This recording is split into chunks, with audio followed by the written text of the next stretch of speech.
नमस्कार बंधुरा welcome to unicorn. तो गाइस हो गया कांड। स्टार्क আসবে কি আসবে না, স্টার্ক খেলতে আসবে কি আসবে না, উল্টো দিকে মুজিবকে নেবার দরকার ছিল কি ছিল না, এই করতে করতে লাস্ট অব্দি মুজিব আসবে কি আসবে না সেই নিয়ে এখন বড়সড় প্রশ্নচিহ্ন দাঁড়িয়ে গেছে। এবং যা পরিস্থিতি বর্তমানে যা পরিস্থিতি সেই হিসেবে মুজিবুর রহমান এবারের কলকাতা নাইট রাইডার্সের নেয়া নতুন স্পিনার, তার কিন্তু আইপিএল 2024-এ খেলার চান্স জিরো। হ্যাঁ, জিরো। শুধুমাত্র মুজিবুর রহমানই না, এই লিস্টে আরো দুজন আফগানিস্তানের ক্রিকেটার আছে। একজন সানরাইজার্স হায়দ্রাবাদের ফজল হক ফারুকি, আর একজন কিন্তু হচ্ছে লখনৌ সুপার জায়ান্টের নভিনুল হক। তো কোনো উল্টোপাল্টা জিনিস না বুঝিয়ে তোমাদের ডাইরেক্ট কনটেক্সট বলছে।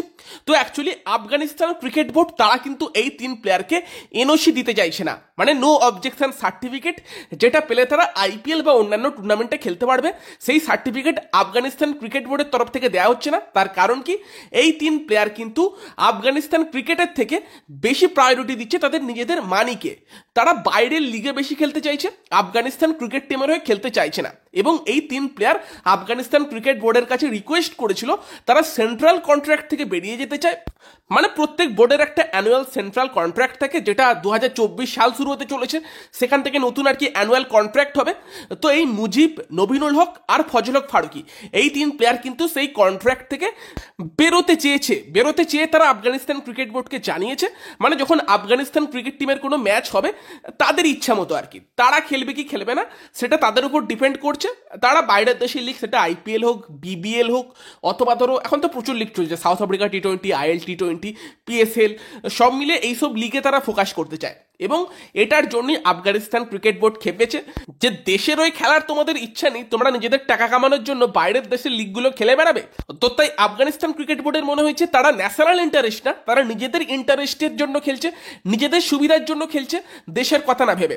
তাই আপাতত আফগানিস্তান ক্রিকেট বোর্ড ঠিক করেছে যে এই প্লেয়ারগুলোকে 1 বছরের অ্যানুয়াল কন্ট্রাক্ট তারা দেবে না, এবং তার সঙ্গে সঙ্গে 2 বছর তারা এনওসি দেবে না কোনো বাইরের লিগে পার্টিসিপেট করার জন্য। মানে যে কোনো লিগ, সেটা বিবিএল হোক, আইএল টি20 হোক, অথবা আইপিএল হোক, যে কোনো লিগ, এই তিন প্লেয়ার কিন্তু সেই সব লিগে পার্টিসিপেট করতে পারবে না। আফগানিস্তান ক্রিকেট বোর্ড কিন্তু তাদেরকে এনওসি দেবে না। এবং সেই কারণেই কলকাতা নাইট রাইডার্স তারা সম্ভবত আইপিএল 2024-এ মুজিবকে পাবে না। যদি না আফগানিস্তান ক্রিকেট বোর্ড পরবর্তীকালে গিয়ে তাদের সিদ্ধান্তের পরিবর্তন করে, সেটা আলাদা ব্যাপার। নয়তো কিন্তু মুজিব, নভিন এবং ফারুকি, এই তিন প্লেয়ারকে কেকেআর, লখনৌ এবং তার সঙ্গে হায়দ্রাবাদ তারা পাবে না, এবং তাদেরকে সম্ভবত রিপ্লেসমেন্টের খোঁজ চালানো উচিত। তো সেক্ষেত্রে এবার লখনৌ সম্ভবত বোলারকে বোলার দিয়ে রিপ্লেস করতে চাইবে, তাদের বোলারই লাগবে ওই জায়গাটায়। হায়দ্রাবাদের তো ভাই অনেক অপশান আছে, জানে না তারা কি করবে। কলকাতা নাইট রাইডার্সের যদি আমরা কথা বলি, সেক্ষেত্রে গৌতম গম্ভীর কিন্তু প্ল্যানিংয়ে রেখেছিল মুজিবুর রহমানকে। তো গম্ভীর যেটা বলেছিল, মুজিব নারায়ণের ব্যাকআপ হতে পারে, এবং হয়তো এমন কোনো কন্ডিশন আসতে পারে যেখানে মুজিব, নারায়ণ, ভরুণ তিনজন একসাথে খেলতে পারে, অপোনেন্ট সেখানে কি করবে, এই টাইপের একটা স্টেটমেন্ট কিন্তু গৌতম গম্ভীর দিয়েছিল। তবে তারপরে যেটা আলোচনা করছিলাম যে কলকাতা নাইট রাইডার্সের কাছে কিন্তু কোয়ালিটি স্পিনারের অভাব নেই। সেখানে সুনীল নারায়ণ, বরুণ চক্রবর্তীর পাশাপাশি সুয়াস শর্মা, সে লাস্ট ইয়ার এসেছিল, কোনো এক্সপিরিয়েন্স ছিল না, তারপরে যথেষ্ট আমাদেরকে ইমপ্রেস করেছিল। এবং এই ইয়ার কিন্তু সে সৈয়দ মুস্তাক আলী ট্রফিতে স্পিনারদের মধ্যে সব থেকে বেশি উইকেট নিয়ে নিয়েছে। তো সে দুর্দান্ত ট্যালেন্ট, সেই বিষয়ে কোনো সন্দেহ নেই। এবং সুয়াসকে দেখে মনে হয় সে ভবিষ্যতে ইন্ডিয়া খেলবে। তো সেই টাইপের তিনটে কোয়ালিটি স্পিনার তোমার কাছে আছে। দেন নীতিশ রানাও বল করতে পারে স্পিন, অনুকূল রয় আছে। তো সেক্ষেত্রে আদৌ কি কেকেআরের স্পিনার লাগবে আর একটা, নারায়ণের ব্যাকআপ লাগবে? তো সেখানে আবারও সেই নামটা কিন্তু বলবো, যেই নামটা নেবার আবারও সুযোগ আছে। তার অ্যাভেলেবিলিটি ইস্যু আছে কিনা জানি না আমি, বাট ফিল সল্ট যে ফর্মে আছে, সে এলে কিন্তু কলকাতা নাইট রাইডার্সের অনেক প্রবলেম মিটে যেতে পারে। দরকারে কিন্তু Kolkata night Riders Jason Roy, Gurbaz দুজনকে বাইরে রেখে ফিল সল্টকে দিয়ে স্টার্ট করাতে পারে। একজন দুর্দান্ত ওপেনারও পেয়ে যাবে, তার সঙ্গে একজন উইকেট কিপারও পেয়ে যাবে। দেন বাকি তিন আর কি বিদেশি হতে পারে, সেই ক্ষেত্রে মিচেল স্টার্ক, আন্দ্রে রাসেল এবং সুনীল নারায়ণ। তো সেই অপশান কিন্তু যদি ফিল সল্ট আসে খুলে যাবে। বাট আদৌ কলকাতা নাইট রাইডার্স সেই অপশানের দিকে যায় কিনা দেখার। ফিল সল্টের তো নিজের খুব ইচ্ছা, সে তো ডিসঅ্যাপয়েন্টেড ছিল, সে ভেবেছিল টিম পেয়ে যাবে। তো যদি কেকেআর বুদ্ধি লাগিয়ে তার কাছে যায়, আই থিঙ্ক বেস্ট অপশান হবে। জোস ইংলিশের একটা অপশান হতে পারে, যেও আনসোল্ড গিয়েছে, বাট আদৌ কেকেআর সেই অপশানের দিকে দেখবে কিনা সেটাই একটা দেখার বিষয়।